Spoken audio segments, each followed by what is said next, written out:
Selamat pagi anak-anak. Pagi ini kita akan memasuki materi tentang pengertian ruang dan interaksi antar ruang. Oke, pertama kita masuk ke pengertian ruang. Apa sih itu ruang?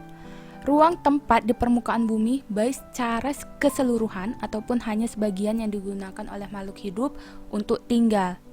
Nah, dari setiap ruang di permukaan bumi ini memiliki karakteristik atau ciri khas tertentu yang berbeda antara satu wilayah dengan wilayah lainnya. Contohnya nih, karakteristik atau ciri khas kota Medan, panas dan juga banyak polusi. Ciri khas ruang lainnya seperti kota Brastagi, cirinya udaranya dingin, polusinya sedikit gitu kan. Dari perbedaan itulah, itu dapat menyebabkan yang namanya interaksi antar ruang. Loh, kenapa sih bisa? Perbedaan karakteristik suatu daerah dapat menyebabkan adanya interaksi antar ruang karena setiap ruang membutuhkan ruang lainnya untuk memenuhi kebutuhan hidup. Contohnya seperti di wilayah pegunungan dan wilayah pesisir. Nah, di daerah pegunungan ini penghasil sayuran dan pesisir penghasil ikan. Masyarakat di pegunungan dia membutuhkan ikan, begitu juga masyarakat di pesisir dia membutuhkan sayuran. Nah, karena saling membutuhkan, makanya terjadilah interaksi antar ruang, antara ruang pegunungan dan ruang pesisir. Oke, sekarang kita masuk ke beberapa interaksi ruang. Yang pertama, ada saling melengkapi. Kondisi saling melengkapi terjadi ketika ada wilayah-wilayah yang komoditas penghasilannya berbeda. Seperti yang tadi nih, ada wilayah pegunungan dan wilayah pesisir. Masyarakat pegunungan membutuhkan ikan, masyarakat pesisir membutuhkan sayuran. Mereka ini saling membutuhkan nih, saling melengkapi. Terjadilah interaksi. Yang kedua, ada kesempatan antara. Kesempatan antara terjadi ketika adanya suatu lokasi yang menawarkan alternatif yang lebih baik sebagai tempat tujuan. Contohnya seperti tadi nih, ada pegunungan, ada masyarakat pesisir. Ternyata di tempat lain ada juga nih pesisir, lokasinya lebih dekat. Nah, maka otomatis orang pegunungan ini mencari yang lebih dekat daripada yang jauh. Kenapa? Karena yang lebih dekat ini pasti modal untuk ngantarnya itu pasti sedikit, modal untuk transportasinya itu pasti sedikit kan daripada yang jauh. Maka interaksinya ini terjadi di yang dekat.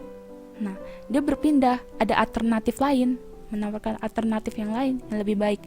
Dan yang jauh ini gagal interaksinya karena sudah ada yang dekat. Oke, masih yang ketiga, kemudahan transfer.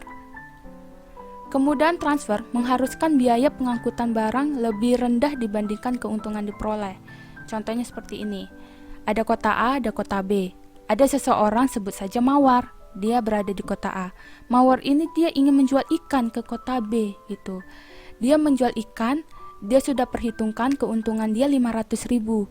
Dan saat dia ngecek, ini biaya pengangkutannya ini 200.000. Nah, jadi kan biaya pengangkutannya ini kan lebih rendah, dia 200.000 dibanding dengan keuntungannya 500.000 yang lebih besar. Tetapi beda lagi nih, jika biaya pengangkutannya terlalu tinggi dibandingkan keuntungan yang didapat, maka interaksi antar ruang ini tidak terjadi. Contohnya, seminggu kemudian Mawar ingin menjual ikannya ke kota B. Kan keuntungan tetap nih 500.000. Ternyata rupanya biaya pengantarannya 600.000. Dia heran kenapa kok bisa. Ternyata jalan untuk menuju ke kota B itu rusak gitu. Jadi dia membutuhkan biaya yang lebih besar untuk pengantarannya. Nah, karena biayanya pengangkutan itu terlalu tinggi dibanding keuntungan, maka interaksi antar ruangnya itu tidak akan terjadi. Nah, oke, sudah paham ya? Tadi ada 3, yang pertama ada saling melengkapi, yang kedua ada kesempatan antara, dan yang ketiga ini ada kemudahan transfer. Demikian materi tentang pengertian ruang dan interaksi antar ruang. Sekarang kita akan memasuki tugas. Ibu akan memberi kalian 3 tugas. Yang pertama, tuliskan apa yang dimaksud dengan ruang. Yang kedua, mengapa interaksi antar ruang dapat terjadi. Dan yang ketiga, tuliskan 3 interaksi antar ruang beserta contohnya masing-masing. Jangan lupa tulis di kertas lembar jawaban dan soal kamu. Tulis nama, kelas, mata pelajaran, dan tanggal.